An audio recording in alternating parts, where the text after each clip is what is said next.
For USCFootball.com, I'm Keely Eure here with Shotgun Spratling for instant analysis of USC's 10th practice of its 2021 fall camp. The Trojans return to Howard Jones Field in full pads. And Shotgun, I don't think we could start this practice report without mentioning freshman tight end Michael Trigg. He had a monster play and just continued to build on that play throughout practice. Well, he had a monster day. He had a beast mode play where he, took on multiple defenders. First, he makes a one-handed snag of the ball, a pass in the flats a little bit high, brings it down, assesses the defense, makes the first defender miss, makes the second defender miss, and then on and on and on. I think he made about 6 missed tackles happen during the play. And then at the very end, there's 2 or 3 defenders are holding on to him, and still he's carrying guys 3 or 4 or 5 yards down the field. So it was definitely a beast mode type of play from Michael Trigg, showing you the athleticism, showing you the size, and the ability to make guys miss. So he's not just a big body guy. He can do a lot of things for him, and he just continued to build on that, like you said. He had a nice touchdown in the left corner of the end zone, I believe from Miller Moss, on a ball that was well thrown, well placed. DB was all over him. Couldn't do anything about it. Had no chance. Prophet Brown was all over him, but Michael Trigg just does such a good job of high pointing the ball and catching the ball and holding it above the defender, and just having really strong hands. And he just continues to make more and more plays the last few days. He's got some work to do with the playbook. Clay Helton, said that after one of the plays that he made yesterday, that he went out to him, ran over and said, "Hey, you got to learn the playbook as soon as possible," because they want to do some things with him and they think he can be a special player, but he's got to, do learn all the intricacies of the offense and be able to also pass block potentially and run block as a tight end. We'll see if that's something where they try to use him there, or if he just becomes, such a weapon catching the ball, they just use him in that Drake London position. He's a unique weapon that we'll see how they try to, address and how they try to attack with as the season progresses, but he's only going to continue to get better and just showing some really nice flashes, and he was a star today. Do you think that's a product of him taking more time since Malcolm Epps is out with turf toe? Is he developing more now that he's getting more reps? I mean, any extra reps for a young guy is always a boost for them. And I think one of the big things that we've seen from him, he's made a couple plays the last couple days, and I think his confidence is only growing. And a lot of those young receivers, they need one big play, one big day, and that just, takes their confidence to another level, and you see them make more and more plays after that. And that's what we saw from Trigg the last couple of days. Another guy we've seen kind of build on practices, and we mentioned it before, is John Jackson. He just continues to be consistent, and we've seen some up and downs from other guys as a receiving option for Keaton Slovis and the other quarterbacks. At what point do you think that John Jackson, that is his advantage to be as consistent as he is? Yeah, I think besides Drake London, he's been the most consistent receiver out here, and I think that he continues to impress the coaches with the fact that they know exactly what they're going to get from him. You call a route, they know exactly how he's going to run it, they know where he's going to be. He's not running the wrong route, which we saw one of those today where the receiver went one way, quarterback threw it the other way.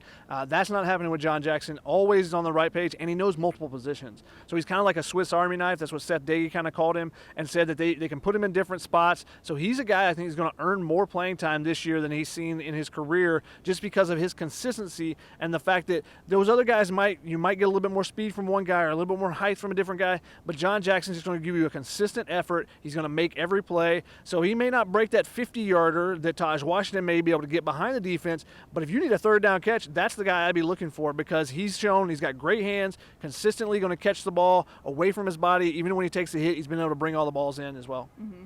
Drake Jackson made his debut in full pads today since he was out for health and safety protocols and had to go through NCAA acclimatization. So, Shotgun, I know we saw the tale of coming back late.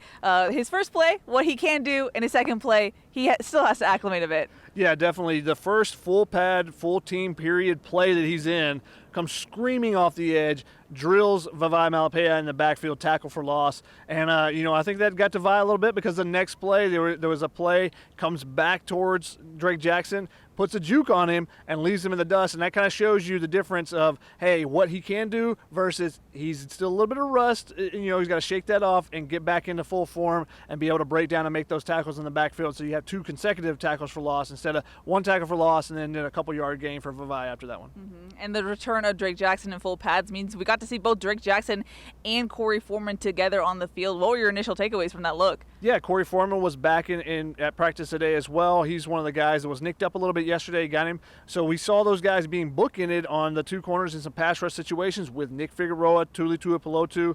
That's a dynamic pass rush system. But I will say, I thought the offensive line had a really nice day today, held up pretty strong. Probably their best day as far as pass protection with as many reps as they've seen. They only gave up, I want to say, 2 sacks, and that's including the first team, second team, and third team. And that's including going up against guys like Dre Jackson, Corey Foreman being bookended on it. So I thought the offensive line had a really nice day as they continue to step forward, continue to build, and, they're mixing and matching a lot.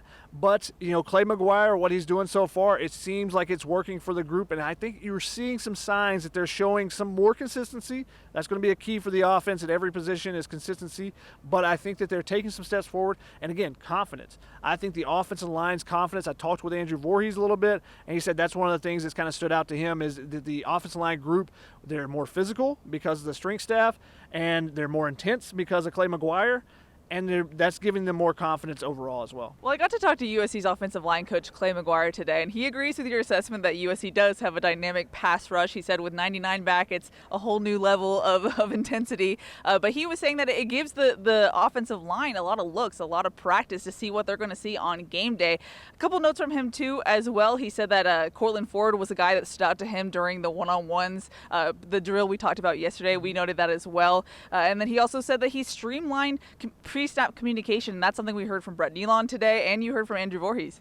Yeah, definitely. Talking to Andrew Voorhees about the communication and how that dynamic is going to play out once they choose the 5. He said they've streamlined things, they've simplified things, and he said that's probably given those young guys, Cortland Ford, Jonah Monheim, given them a boost and allowed them to catch up a lot quicker. Instead of having multiple calls on an offensive line, it's one call for the entire line. So it seems like the things that Clay McGuire has brought in have really helped out, and particularly those young guys are trying to work out at that left tackle position. Mm-hmm. And it was interesting. McGuire was asked about how the young guys are handling the switching, the competition mentally, and he said that Jonah Monheim's actually handling it better than Cortland Ford, but we did see more mixing and matching in the return of Cortland Ford with the first team. Yeah, Cortland Ford was back again at left tackle. We saw Jalen McKenzie start with the second group again. Later on, he got back in with the first group as well at right tackle. So again, mixing and matching, seeing what they have, constantly working on it. And Andrew Voorhees told me he feels really comfortable with both Cortland Ford and Jonah Monheim beside him. He says he's got a great relationship with both of them off the field, particularly Jonah Monheim, because when he was injured actually 2 years ago was the year when Jonah Monheim was being recruited by USC, had committed to USC, so he spent a lot of time with him while he was doing his rehab and stuff, and while he was around campus when Monheim would visit campus, he spent a lot of time with Voorhees, so they have a really good relationship. But he said off the field he has a great relationship with Cortland Ford too, and he said both of those guys he feels really comfortable beside him, and he said he actually feels more comfortable interior. We've seen him some at left tackle. He said he can play that if they need him to, but he said because of the experience he has at guard, and he feels more comfortable as an interior lineman right now. So we'll see where the competition continues to go, and if they need Voorhees to bounce out, he says he's comfortable and can do that, but he can also play that guard position. I think you want him to kind of lock that down beside Brett Nealon and just have that freshman beside him, because that gives you one of those freshmen a little bit of experience beside them to be able to lean and give it an elbow, like, hey, what's happening on this play type of thing, if need be. Mm-hmm. We heard from Clay Helton on Monday that the offensive line position battle might bleed into past Saturday. And I asked Clay McGuire, is that your timeline? Is that something you'd want? And he said, I sure hope not. He said, I don't really have a good answer for you now, but he was like, these kids are making it hard for us because they're playing so well. So it sounds like if he has a choice, McGuire would like to finalize the 2 deep on Saturday, but there could be a possibility that it goes past that. And I believe he said that the interior guys are not settled, even though it seems like it's been that way.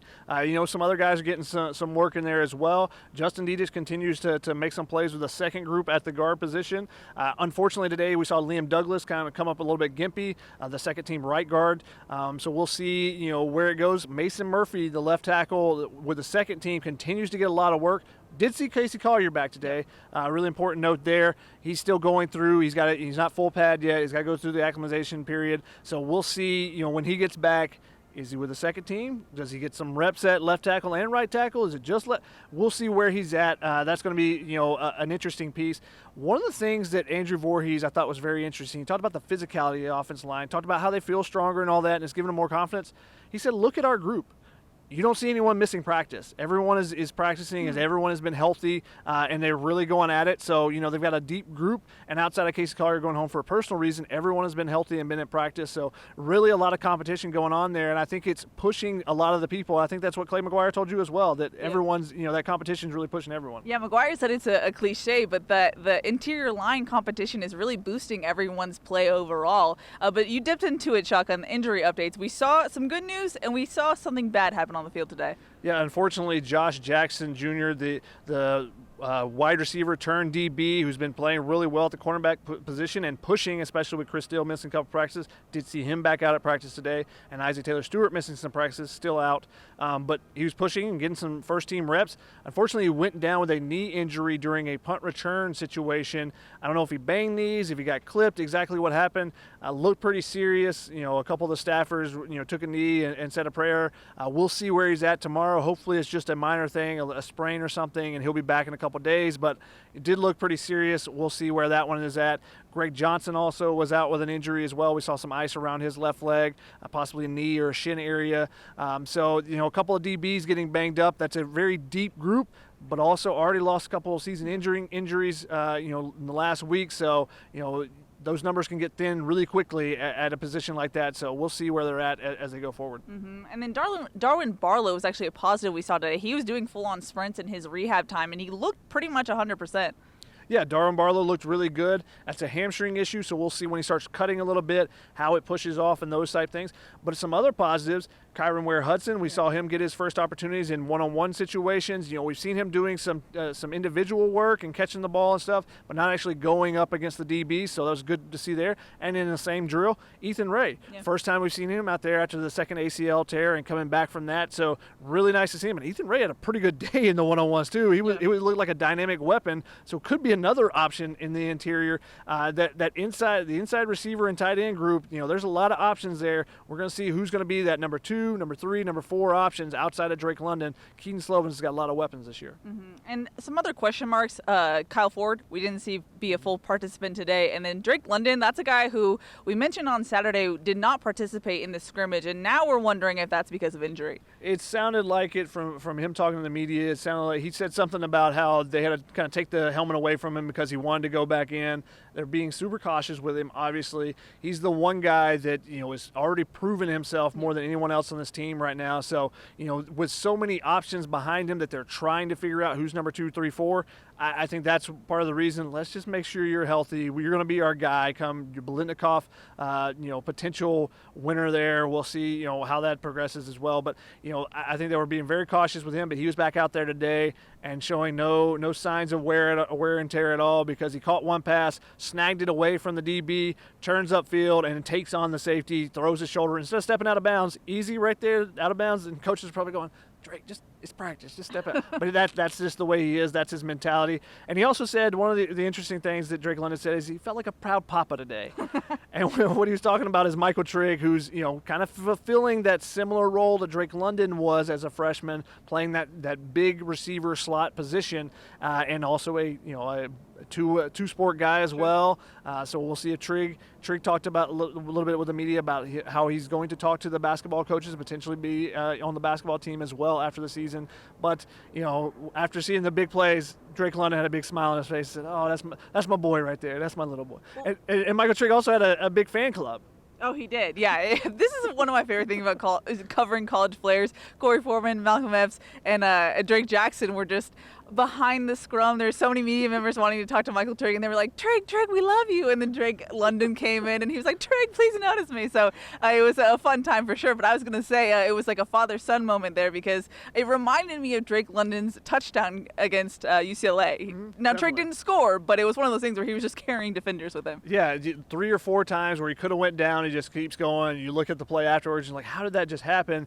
And this is kind of how college football works. It's the continuation situation because for Kyle Ford and Drake London, it was Michael Pittman, who was the big receiver before them, and they really learned under. And Michael Pittman was behind the camera while the media were talking to someone and making faces behind. So it's fun to see how that is passed along to the other guys. So they're having fun out there, and I think the offense is making some strides, and that's the most important thing to take away from today. I think as the offense continues to make some strides and finding weapons like Michael Trigg, seeing his confidence kind of bloom, I think that's really big for where the offense could potentially go.